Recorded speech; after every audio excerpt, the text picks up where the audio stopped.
With each new school year, parents will have questions about vaccinations, sleep schedules, and keeping our kiddos healthy.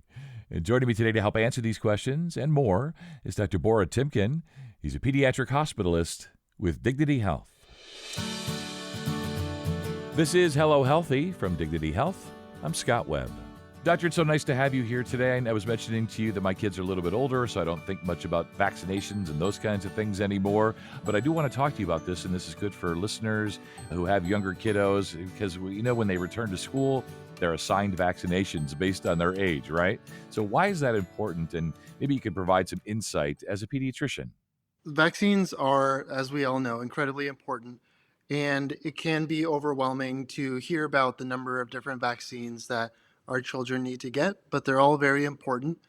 There's been a lot of time and effort and consideration put into trying to determine when and which vaccines our kids need to get. So, vaccines are important for school because for many children, that's the first time they're exposed to large groups of other people on a consistent basis. So infections can spread quite easily between them. So a lot of the vaccines that are given to our kids are designed in a way that accounts for when we expect them to be exposed to certain illnesses and also when we expect their body's immune system to be most ready to kind of build that immune response with that vaccine. Sure. Yeah, as you say, it's the first time many of them have been exposed to large groups of people, large groups of kids, and infections. They do spread in those situations, of course. So let's Oh, talk about yes. sleep. We always hear about the importance of sleep for children. I still worry about my 17-year-old not getting enough sleep. But help us to understand, Doctor, why bedtime routines and sleep are so important for kids. Sleep is incredibly important, as we all know, because that's when the brain is categorizing and kind of filing into long term memory all the things we learn throughout the day and building better connections between all of our neurons. And that's also the time when we grow and we heal. I can't emphasize how important sleep is. But for better or for worse, our bodies don't do a good job of responding to changes in routine. Our bodies do a really good job of sticking to routine Hmm, and falling into a rhythm with that. So, children, especially younger kids, they rely on routine to have a safe environment to be able to thrive in, and sleep is no exception. So, setting up a routine to go to bed at a consistent time with good sleep quality is key for little kids and even teenagers yeah, to get the restful sleep that they need. for sure. Yeah, we hear a lot, doctor, about general nutrition and this advice for children to eat healthy, right? So, what does that Yeah. mean? And how can we make that easier for kids? And what are some of the essentials for their diets? Nutrition can seem pretty complex on the surface, Yeah. and I don't want to diminish the complexity that some like healthcare providers take into finding out the best nutrition for people, but generally speaking, there are a lot of things to look for and to do to kind of provide high quality nutrition to your kids. So, the big issue nowadays in our society is the availability of kind of highly processed, what we call quote unquote junk food, Hmm. that offers not a lot of solid nutrition for the amount of calories that you're consuming. So, in general, you want to emphasize what we call like whole foods or relatively unprocessed foods that are high in proteins and vitamins and minerals, and basically things that you can kind of prepare in your own home. For the most part, those types of foods are the ones that you'll be looking out for. Yeah, I felt really good last night. I made our daughter, after her flag football game, a nice salad with grilled chicken and avocado. And I was like, this is exactly what Dr. Timkin would probably recommend, right? Exactly. Yeah. Less packaged things, a nice balance to them, protein and Yeah. otherwise. Yeah, it's good stuff. And of course, it takes more work. Sometimes it takes more time. Sometimes it takes more money, but it's better for the kiddos, right?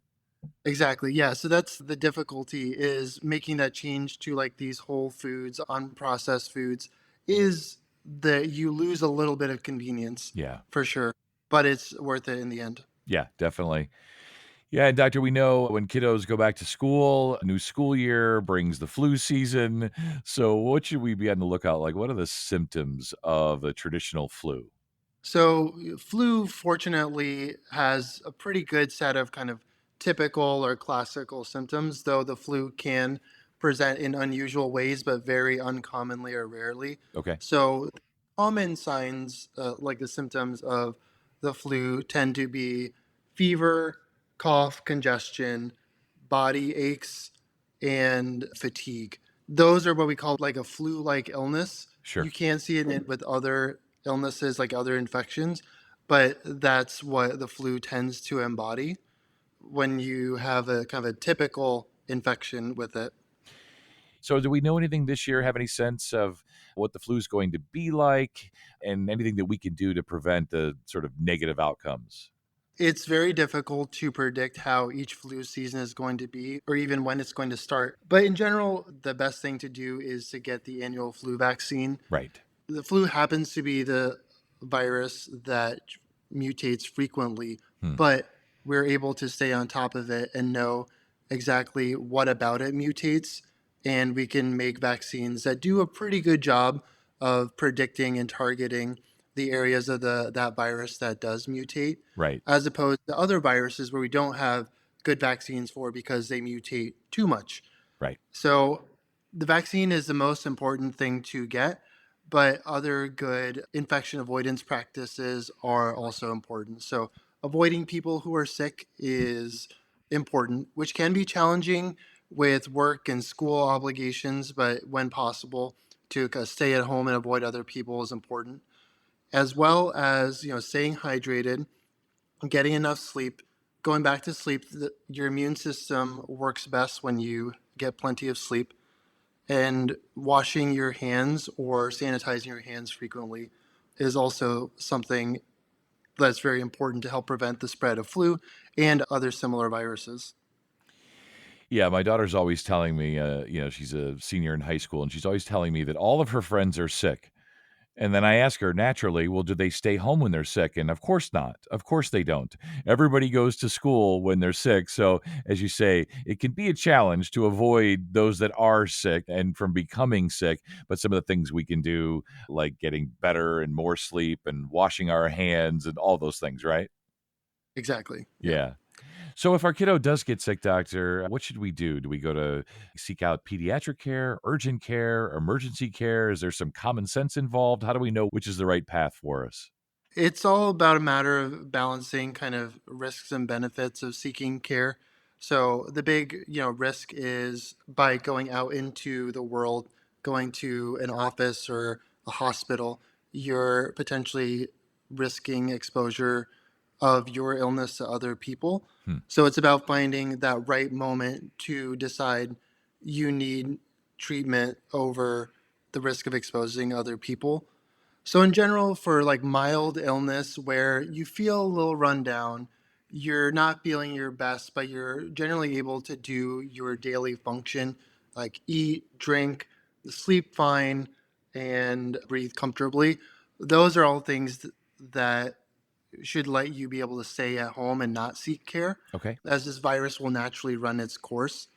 But if this illness seems to be progressing such that you're having difficulty doing those things, eating or drinking, not getting sleep, having difficulty breathing, being much more fatigued or lethargic to the point where you can't take care of yourself, then that would be a good point to start to consider seeking care.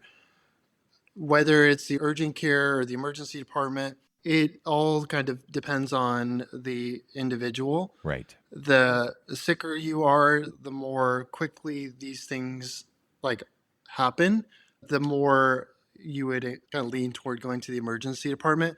But your primary care doctor's office and your urgent care are usually pretty capable of handling kind of mild to moderate illness. So, doctor, it's been great having you here. Great to have your expertise. All parents benefit from the experts, and very nice to have you here and talk through some of these things. So, just finally, here as we wrap up, if we're just sort of unsure about our child's health in general, what should we do? It's a very, broad question, but sometimes it is a kind of a broad thought that we do have. Yeah, The short answer is it depends, but the long answer is when in doubt, talk with a healthcare professional. So your usual best option is your primary care doctor or your child's pediatrician for their health. There's a lot of information online that can be very difficult to parse through, sure. even if you go to reputable sources, which I encourage over like social media. Hmm. It can still be difficult to interpret what you find there. So having someone who is trained to interpret those things go over important health matters is really key. So if you're unsure about in the acutely, so if your child is getting sick over the manner of a few days to a few weeks versus more like chronic health concerns, either condition can be reasonably addressed or have a good starting point with your primary care doctor. And depending on what conversation you guys have, that can reasonably escalate to something like the hospital or a specialist or offer a very good level of reassurance. Sometimes reassurance is kind of the best medicine. Yeah. And I think a lot of parents appreciate it when they know that their child is doing well. Yeah, that's so right. Sometimes you just need to hear it from an expert, right? But speak with your providers, speak with pediatricians. They're the best. I love pediatricians. You guys know everything and you're just so nice and easy to talk to. Some of my favorite guests are pediatricians, and whether it's mental health, physical health, all the above, put your faith in the experts and reach out. So thank you so much. Yeah, of course. Thank you so much for having me. And for more information, visit dignityhealth.org/bakersfield/peds. I'm Scott Webb, and if you found this podcast helpful, please share it on your social channels and check out the full podcast library for additional topics of interest. This is Hello Healthy, a Dignity Health podcast. Thanks for listening.